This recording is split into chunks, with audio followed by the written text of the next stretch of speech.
All right, so I promised you more information on mass spec. Oops, I misspelled it. It's spectrometry. Oops, that was a mistake. Freudian slip. Like, look at that. Okay, mass spectrometry.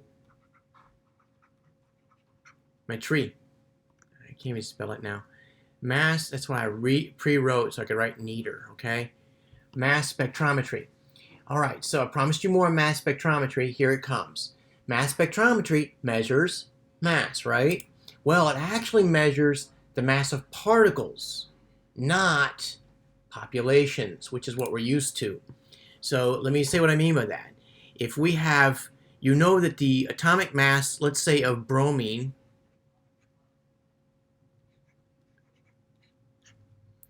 is about 80, right? 80 AMU, let's say AMU, right? Or grams per mole, right? The atomic mass of bromine is about 80. But you may remember from some conversation a long time ago called isotopic abundance that bromine is really a mixture of bromine 79 and bromine 81. Okay, and it's about half and half. And so, since it's half and half, right, 79, 81, they average out to about 80. Okay, and so the atomic mass of bromine is about 80, but there are, to our measurements, no bromine atoms that weigh 80. Half of them weigh 79, half weigh 81. But we typically say the atomic mass of bromine is 80 because we typically measure populations. But mass spectrometry measures atoms themselves, okay? So let me give you a specific example. So if we were to take a population of hydrogen 1 atoms, now you know hydrogen comes as hydrogen, deuterium, right, or tritium. It naturally occurs here, and these two both naturally occur. I forget what deuterium is, very small amount, and vanishingly small. Actually, I think it's only made. This is not stable. The isotope of tritium is not stable, but they all three have 1 proton in them, right? So we call hydrogen that. Deuterium is also hydrogen, but it's got a neutron in it, and tritium has 2 neutrons in it, right? So suppose we were to take the mass spectrum of a pure sample of hydrogen 1 atoms. This is what it would look like. We'll talk about M per Z later, okay? Basically, for now, treat this as if it's AMU, okay? M per Z we'll just treat like it's AMU. So can you see that I have an entire population, relative intensity, so I have 100% of my population has a mass of 1. Can you see that? 1 AMU. All right, so this is what a mass spectrum looks like. This is a theoretical mass spectrum because there's no such thing as a sample that is a purely hydrogen 1, right? But this is what it would look like. So let's talk about, let's suppose we had a sample then that was half and half, hydrogen 1 and deuterium. If it was half and half, what would it look like? It would look like this, right? So here's your hydrogen 1, right? And the mass spectrum of a 50-50 mixture of hydrogen and deuterium atoms. And look, it would be hydrogen, because hydrogen 1 has a mass of 1, and hydrogen 2, which we call deuterium, has a mass of 2. And if it were exactly 50-50, right, then these two peaks would be equally high, right? And this 100, by the way, it's relative intensity. So this 100 just means 100% of your max component. So that's what mass spectrum of a 50-50 mixture of hydrogen and deuterium would look like, because half of them have an AMU of 1 and the other half have an AMU of 2, right? Okay, so that's the first point, that we actually measure mass of particles, not populations. Because if this was 50-50 and we're going to measure the population, we would say the average, oh, this is what I said over here, look at that. The average would be 1.5 if it were averages, right? The spectrum as it would be if MS measured the average mass of particles, but it doesn't. It measures particles themselves. Okay, so we're going to get all different particles in the sample. All right, now it's important also to appreciate, which I sort of implied in the last one, that it can tell the difference between different isotopes. Okay, so the example I used earlier was bromine. It can tell the difference between bromine 79 and bromine 81.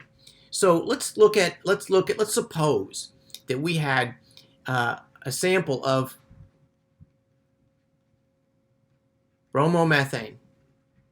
All right? Well, we know that the vast majority of carbon, I'm going to look, hydrogen. Okay? The vast majority of carbon weighs 12, right? 99% of it weighs 12. And hydrogens, the vast majority weigh 1, right? So that would be 1 plus 3. I'm sorry, 12 plus 3 is 15, right? And bromine, well, there is no vast majority. Remember, they're 50% each, right? In nature, bromine is 50-50 between 79 and 81. So if I said to you, what does that atom weigh? You couldn't say it weighs 80, right? Because atoms are not an average. Averages are populations. So this either has to weigh 79 or 81. So let's say 79, okay? So what's 15 plus 79? 94? Is that right?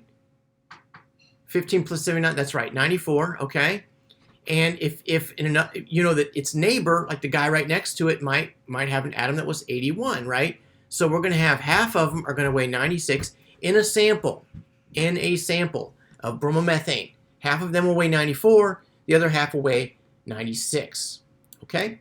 So let's come here and look for that. Let's look for a 94. Here's 90, right? And look at that. Here's 100. There's 95. Whoa, you see that? There's 95. And there's my 94. And there's my 96. These are actual mass spectra. This is bromomethane. And you can see this is CH3 bromine 90. Oh, wait, not 90. 79. And here is a signal for CH3 bromine 81. Now what about iodo? What's that going to look like? Well, it turns out that in nature, to our measurements, all of iodine is 126. Is that right? I think that's right. I'm going to look at my book real quickly. 126. No, 127. Wow. All right. So iodine in nature is all 127. So iodomethane would look like this. HCHH iodine, that's what iodomethane looks like. And let's do this the same as we did on the previous page, okay? Okay? So iodine, it's entirely 127, so we could guarantee that iodine is going to be 127. Carbon is almost all carbon-12. Hydrogen is almost all hydrogen-1, and hydrogen-1. So this, again, is 15. 15 plus 127. Is this painful to watch me do this math on video? 7 plus 5 is 12. Is that 142? Is that right? Okay, so let's go look for a peak at 142. You can bet that it's that one right there, okay? But let's see. 140 or 120, 130, 140. There it is right there. This is CH3 iodine 127. Looks like a 9, doesn't it? 127. And that's the peak for that right there. By the way, interestingly, here's a peak at 127, or at 127. So it looks like iodine, an atom of iodine broke off, and that's the peak for that. All right, so what I want you to get from this is that mass spectra measure mass. They measure mass, all right? So in our next video on mass spectrometry, we'll get more specific and talk about some telltale signs, but I will tell you, I gave you a preview of a telltale sign here, that bromine, which is one of the few atoms that we're interested in that has non-negligible populations of different isotopes, 50-50, right? When we have a bromine compound, we're frequently going to see two peaks at the top that are about the same size, okay? All right, mass spectra measures mass of particles.